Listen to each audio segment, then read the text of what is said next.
Hi guys, welcome back to my channel Shalu Gera. आज हम chapter करेंगे रस। ठीक है। रस का शाब्दिक अर्थ होता है आनंद। ठीक है। वाक्य को पढ़ने या सुनने से जिस आनंद की अनुभूति होती है उसे रस कहते हैं। ठीक है। रस के 4 अंग हैं: स्थायी भाव, विभाव, अनुभाव और संचारी भाव। इनको हम डिटेल में करेंगे। ठीक है। आगे हम कर लेते हैं स्थायी भाव क्या होता है। ठीक है। मानव हृदय में कुछ भाव स्थायी रूप से विद्यमान रहते हैं, मतलब लंबे समय तक रहते हैं। जैसे हमारे अंदर प्रेम का भाव होता है, करुणा का भाव होता है। ठीक है। मतलब किसी चीज को देखकर घृणा का भाव भी आ जाता है। ठीक है। तो ऐसे हमारे अंदर 9 भाव होते हैं। हास्य का भाव होता है। सबके अंदर ये 9 भाव विद्यमान होते हैं। ठीक है। परिस्थिति के हिसाब से वो प्रकट हो जाते हैं। ठीक है। इन्हें स्थायी भाव कहते हैं। स्थायी भाव की परिपक्व अवस्था ही रस है। ठीक है। आचार्य भरत मुनि ने रसों की संख्या को 8 माना है। उन्होंने शांत रस को नहीं काउंट किया है। ठीक है। पर बाकी आचार्यों ने शांत रस को भी काउंट किया है। ठीक है। मूलतः स्थायी भाव की संख्या 9 है। यहां तक है स्थायी भाव की संख्या 9 है, पर स्थायी भाव की मान्यता 11 है। समझ आई? स्थायी भाव, मूलतः स्थायी भाव की संख्या कितनी है? 9। और वैसे स्थायी भाव की मान्यता कितनी है? 11। जो ये 2 भाव है ना, वात्सल्य रति और भगवत अनुराग या भगवत रति, ये भी हम जो है श्रृंगार रस में काउंट कर देते हैं। इसलिए ज्यादातर हम मूलतः कितने गिनते हैं? 9। पर वैसे हम कुल रसों की संख्या अगर गिने तो कितनी होती है? 11। ठीक है। समझ आ गई आपको? अब हम डिटेल में करते हैं। ठीक है। स्थायी भाव को हम प्रधान भाव भी कहते हैं। ठीक है। रति का मतलब होता है प्रेम। ठीक है। रति भाव हो गया। ठीक है। रस क्या हुआ? श्रृंगार रस में। प्रेम रस जो है वो श्रृंगार रस में गिना जाता है। ठीक है। भक्ति का भी हम जो गिनते हैं वो प्रेम रस श्रृंगार में गिन लेते हैं, वात्सल्य का भी गिन लेते हैं। तभी मुख्य जो है मूलतः वो 9 रस गिने गए हैं। पर अब आधुनिक युग में इसकी कुल संख्या 11 कर दी है, कुल रसों की संख्या। पर वैसे मूलतः 9 ही गिने जाते हैं। ठीक है। समझ आई? स्थायी भाव क्या है? हास। पर रस क्या होगा? हास्य। स्थायी भाव अगर हास है, हास का रस क्या होगा? हास्य। हास भाव में हमें हंसी आती है ना, तो हास्य रस हो गया। शोक, शोक रस में दया आती है, करुण हो गया। ठीक है। उत्साह, उत्साह में वीर रस हो गया। ठीक है। क्रोध में रौद्र रस हो गया। भय में भयानक रस हो गया। जुगुप्सा, जुगुप्सा किसे कहते हैं? घृणा को। जुगुप्सा किसे कहते हैं? घृणा को। इसका रस कौन सा हो गया? विभत्स। ठीक है। विस्मय, आश्चर्य का रस कौन सा हो गया? अद्भुत। निर्वेद, वैराग्य का रस कौन सा हो गया? शांत। ठीक है। समझ आ रही है? अब हम इनके उदाहरण कर लेते हैं। ठीक है। राम को रूप निहारती जानकी, कंगन के नग की परिछाही। ठीक है। ये जब राम और सीता का विवाह हो रहा है ना, तब तुलसीदास जी ने ये लिखा है। ठीक है। इसमें कहा है कि राम के रूप को सीता जी जब निहार रही हैं तो वो क्या कर रही हैं, मतलब शर्माने की वजह से सामने तो देख नहीं सकती। कंगन जो है ना, हाथ में कंगन डालते हैं ना, कंगन के नग में वो राम जी की परछाई देख रही हैं। ठीक है। प्यार रस है, प्रेम रस है। मतलब वो लज्जा के मारे सामने तो देख नहीं पा रही, कंगन में उनकी परछाई कंगन को, हाथ को स्थिर करके देख रही हैं। ठीक है। अब डिटेल में कर लेते हैं विभाव वगैरह भी। ठीक है। तो मैं आपको फिर इसका डिटेल में करवा देती हूँ। ठीक है। विभाव क्या होता है? विभाव वो होता है जिस कारण से रस उत्पन्न हुआ। ठीक है। रसों को उदित और तीव्र करने वाली सामग्री विभाव कहलाती है। ठीक है। विभाव के 3 भेद हैं: आलंबन, उद्दीपन और आश्रय। ठीक है। आलंबन क्या होता है? ठीक है। राम को रूप निहारती जानकी, कंगन के नग की परिछाई। ठीक है। अब इसमें आलंबन क्या होगा? किसको देख के भाव पैदा हुआ? वो आलंबन होगा। राम जी को देख के सीता के मन में भाव पैदा हुआ ना, तो राम जी क्या होंगे? आलंबन। ठीक है। उद्दीपन, स्थायी भाव को तीव्र करने वाले कारण। ठीक है। मतलब ठीक है, बाहरी परिस्थितियां। ठीक है। उद्दीपन क्या होगा? कंगन में वो परछाई, कंगन में परछाई देख रही है ना, तो कंगन जो है वो उद्दीपन होगा। ठीक है, आश्रय, जिसके हृदय में भाव उत्पन्न होता है। किसके हृदय में भाव उत्पन्न हुआ? माता सीता जी के हृदय में भाव उत्पन्न हुआ प्रेम का, तो सीता माता जी क्या है? आश्रय है। ठीक है, अनुभाव क्या होता है? जब ये मतलब प्रेम का भाव उत्पन्न हो गया, उसके बाद जो भाव और लक्षण दिखते हैं उसे अनुभाव कहते हैं। ठीक है, जैसे सीता जी का शर्माना, लज्जाना, ये क्या है? अनुभव है। ठीक है, उनका ऊपर नजर करके ना देखना, कंगन की परछाई में देखना। जब कंगन की परछाई में देख रही हैं वो, तो हाथ को स्थिर कर रही हैं। हाथ को स्थिर करना क्या है? अनुभव है। ठीक है, अनुभाव क्या होता है? लक्षण या प्रभाव। ठीक है, मतलब जब प्रेम उत्पन्न हो गया उसके बाद लक्षण क्या दिख रहा है? उनका लज्जा करना, ठीक है, और अपने हाथ को स्थिर करना, ताकि राम जी की परछाई जो है वो उन्हें ठीक से दिखे। राम जी की परछाई उन्हें ठीक से दिखे, हिले ना। ठीक है, समझ आ रही है आपको?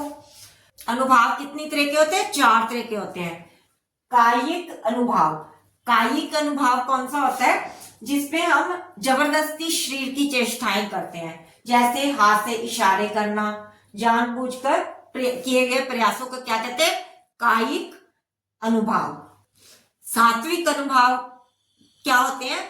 जो अपने आप अंदर से प्रकट होते हैं। ये कितनी तरह के होते हैं? 8 तरह के होते हैं। कौन कौन से होते हैं? रोमांच, ठीक है, कंप का मतलब कांपना, स्वेद का मतलब पसीना आना, स्वरभंग का मतलब आवाज कांपने लग जाना, अश्रु का मतलब आंसू आना, वैवर्ण्य का मतलब चेहरे का रंग उड़ जाना, स्तंभ का मतलब शरीर की चेष्टा का रुक जाना। ठीक है, खंबे की तरह खड़े हो जाना, मतलब हम ज्यादा खुशी में भी स्तंभ हो जाते हैं, दुख में भी स्तंभ हो जाते हैं, आश्चर्य में भी स्तंभ हो जाते हैं। ठीक है, खंबे की तरह एकदम वो खड़े हो जाते हैं। परले में चैतन्य शून्य होना, बेहोश हो जाना। ठीक है, 8 तरह के होते हैं सात्विक अनुभाव, जो अपने आप ही होते हैं, मतलब प्रकट।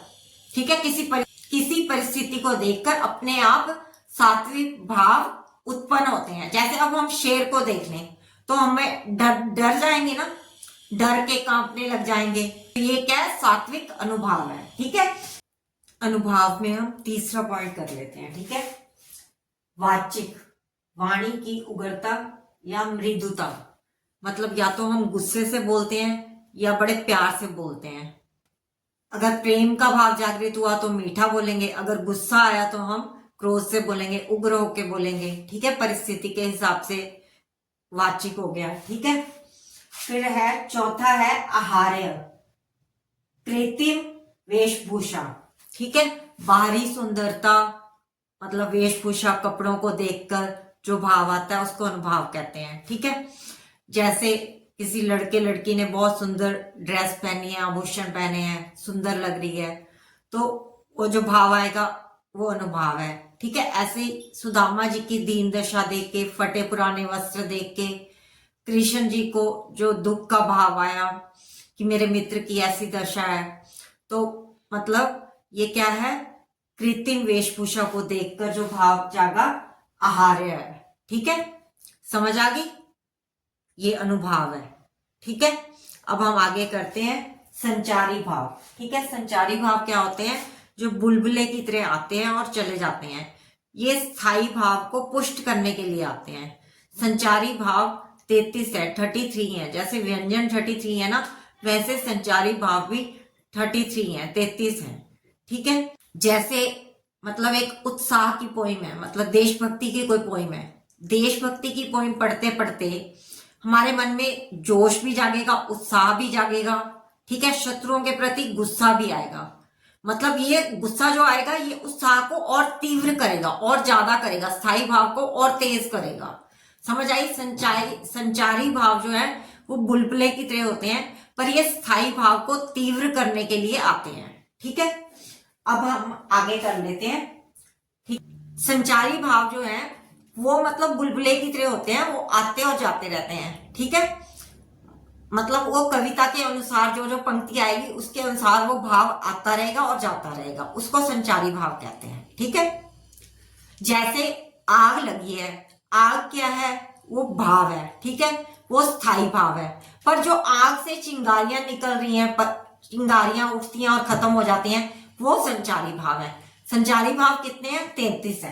ठीक है, ठीक है। अब हम हर कविता की पंक्ति को अच्छे से डिटेल में कर लेते हैं। ठीक है, रति स्थायी भाव है। रति का मतलब प्रेम। ठीक है, रस कौन सा है? श्रृंगार। प्रेम का कौन सा रस होता है? श्रृंगार रस होता है। ठीक है, इसका अब हम उदाहरण देख लेते हैं। राम को रूप निहारती जानकी, कंगन के नग की परिछाई।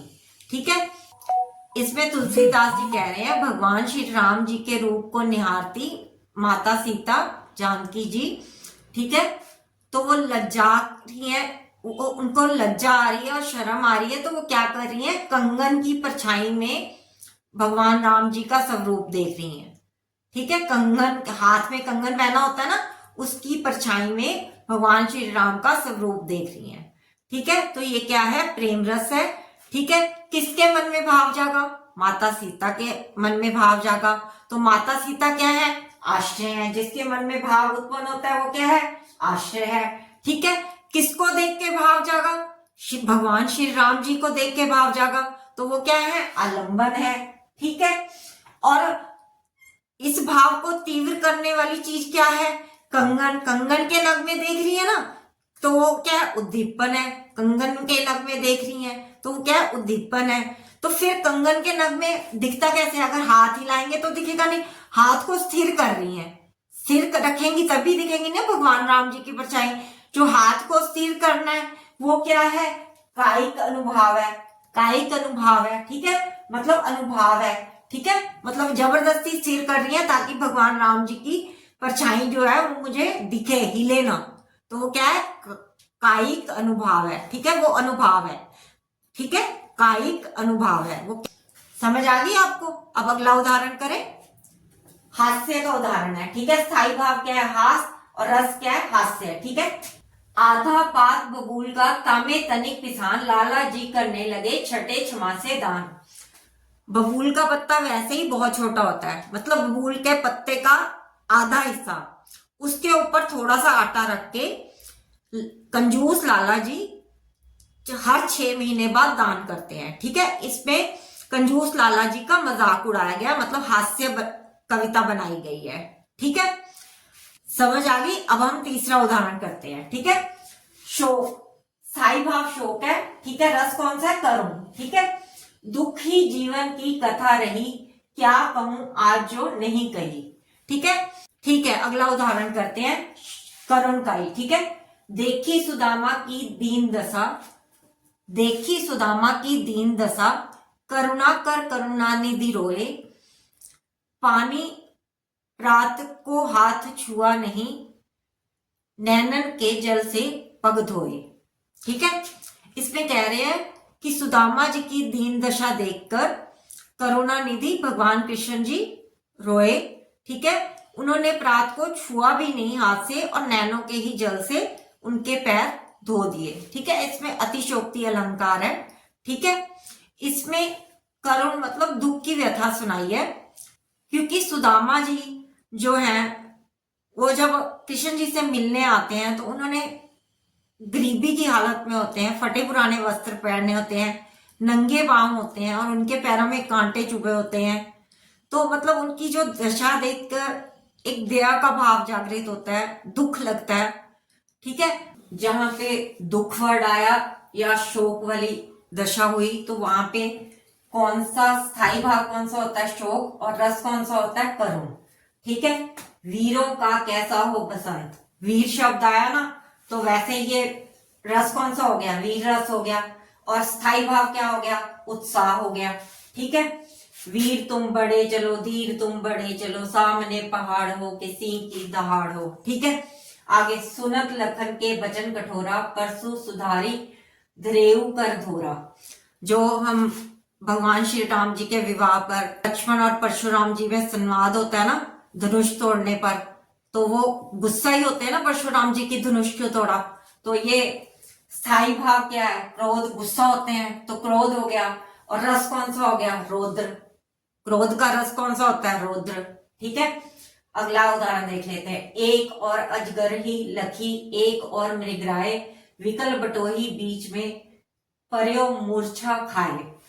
एक और अजगर है और एक और शेर है, तो जो राहगीर है वो बीच में है उन दोनों के, तो वो उन्हें देखकर क्या हो गया, मूर्छित हो गया। तो ये कौन सा रस है, रस कौन सा है, भयानक, ठीक है। और स्थाई भाव क्या है, भय का भाव है। अगर हम शेर को देख लें एक साइड और एक साइड अजगर को देख लें तो भय ही लगेगा ना, हमें डर जाएंगे, और वो डर के बेहोश हो गया। तो स्थाई भाव क्या है, भय, और रस कौन सा है, भयानक, ठीक है। स्वान अंगूरिन काटी काटी के खाद विदारत, सिर पर बैठे काग आंख दो खाद निकारत, ठीक है। जो शव होता है, शव के अंगों को काट काट के मतलब खा रहे हैं, ठीक है। सिर पर बैठे हो काग, जो कौवा है वो सिर पर बैठा है, आंख नोच रहा है। तो मतलब हमें क्या होता है, घृणा होती है ना, घृणा होती है ना। तो ये स्थाई भाव कौन सा है, घृणा का। घृणा को क्या बोलते हैं, जुगुप्सा। घृणा को क्या बोलते हैं, जुगुप्सा, ठीक है। तो रस कौन सा है, विभत्स। केशव कहीं न जाए ता कहिए, देखत तब रचना विचित्र, अति समुझी मन ही मन रहिए। जो कवि केशव है ना, वो कह रहे हैं कि मुझसे ना कहा नहीं जा रहा कि भगवान की रचना इतनी विचित्र है। देखत तब रचना विचित्र, भगवान ने ये जो संसार बनाया ना बहुत विचित्र और बहुत सुंदर है। तो इसको जो है ना मैं समझ भी नहीं पा रहा और लिख भी नहीं पा रहा। मतलब इतना सुंदर और इतना विचित्र संसार बनाया है, मतलब वो भगवान की महिमा का गुणगान कर रहे हैं। तो ये कौन सा रस है, मतलब आश्चर्य प्रकट कर रहे हैं संसार में। तो ये स्थाई भाव कौन सा हो गया, आश्चर्य का कौन सा होता है, विस्मय, ठीक है। तो रस कौन सा हो गया, अद्भुत, ठीक है। समझ आ गई आपको। अगला उदाहरण कर लेते हैं। जहां सुमति तह संपत्ति नाना, जहां कुमति तह विपत्ति निदाना। जहां पे सुमति अच्छी बुद्धि है वहां पे हर तरह की संपत्ति होती है, हर तरह की सुख शांति होती है। जहां कुमति तह विपत्ति निदाना, जहां मतलब गलत बुद्धि होती है, मतलब गलत काम करते हैं, वहां पे विपत्ति होती है, मतलब वहां पे कोई ना कोई परेशानी होती है। तो इसमें क्या है, ये वैराग्य का भाव है, ठीक है। इसमें स्थाई भाव क्या है, वैराग्य है, ठीक है ना। रस कौन सा है, शांत रस है, ठीक है। आगे, यशोदा हरि पालने झुलावे, हल रावे दुल राय मल हावे, जोई सोई कछु गावे। जो यशोदा माता है वो हरि मतलब हरि भगवान कृष्ण को पालना झुला रही है, ठीक है। हल रावे कभी हिला रही है, कभी दुलार रही है, ठीक है। मल राय कभी मतलब प्यार से सहला रही है, ठीक है। और जोई सोई कुछ गावे, कभी थोड़ा थोड़ा गुनगुना रही है ताकि कृष्ण भगवान जी सो जाए, ठीक है। आगे, तो ये कौन सा भाव है, वात्सल्य रति है। जब माँ बच्चे के प्रति अपना प्रेम भाव बताती है तो उसे वात्सल्य भाव कहते हैं, ठीक है। तो ये कौन सा स्थाई भाव है, वात्सल्य रति, ठीक है। और रस कौन सा है, वात्सल्य, ठीक है। समझ आ गई। आगे, एक भरोसो एक बल, एक आस विश्वास, एक राम घनश्याम हित, चातक तुलसीदास। इसमें तुलसीदास जी कह रहे हैं कि मुझे एक मतलब भगवान, एक राम भगवान पे ही भरोसा है, उन्हीं के बल पे भरोसा है, उन्हीं पर विश्वास है, ठीक है। जैसे चातक जो है वो बारिश की बूंद ही पीता है, वैसे धरती पर कोई जल नहीं पीता। कहते ऐसे ही मैं जो हूं चातक हूं, और मैं मतलब भगवान राम की कृपा पर ही विश्वास करता हूं। मैं भगवान राम की कृपा का ही मुझे सहारा है, ठीक है। तो ये स्थाई भाव क्या है, अनुराग या भगवत विषय प्रति, और रस कौन सा है, भक्ति रस है, ठीक है। अच्छा, एक और बात कर लेते हैं। मूलतः स्थाई भाव की संख्या कितनी है, 9, ठीक है। कुल रसों की संख्या कितनी है, 11। कुल स्थाई भाव की संख्या कितनी है, 11। श्रृंगार रस के 2 भेद हैं, संयोग श्रृंगार और वियोग श्रृंगार, ठीक है। हम वियोग श्रृंगार का उदाहरण देख लेते हैं। मेरे तो गिरधर गोपाल दूसरो ना कोई, जाके सिर मोर मुकुट मेरो पति सोई। ठीक है, मीरा जी कह रही हैं इस संसार में मेरे सिर्फ भगवान कृष्ण ही है और संसार में मेरा कोई नहीं है। ठीक है, जिनके सिर पर मोर मुकुट मेरो पति सोई, जिनके सिर पर मोर मुकुट है वो ही मेरे पति हैं। मीरा क्या, जो संसार के और प्राणी हैं वो भी भगवान को पति रूप में वर्तते हैं। इवन पुरुष लोग भी भगवान को पति रूप में देखते हैं और खुद को मतलब गोपी बनके या स्त्री का भाव रख के, पत्नी का भाव रख के पूजते हैं। ठीक है, श्रृंगार रस को रसराज भी कहते हैं। श्रृंगार रस को क्या कहते हैं? रसराज कहते हैं। ठीक है, श्रृंगार रस को क्या कहते हैं? रसराज कहते हैं। ठीक है, संयोग श्रृंगार का एक और उदाहरण देख लेते हैं। ठीक है, निर्जन नटी नटी पुनि लजियावे, छिन्न रिसाई हंसी सैन बुलावे। ये संयोग श्रृंगार का उदाहरण है।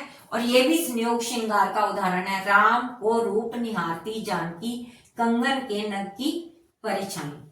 अगर आपको वीडियोस अच्छी लग रही हो तो वीडियोस को लाइक करें, शेयर करें और सब्सक्राइब करें। Thanks for watching.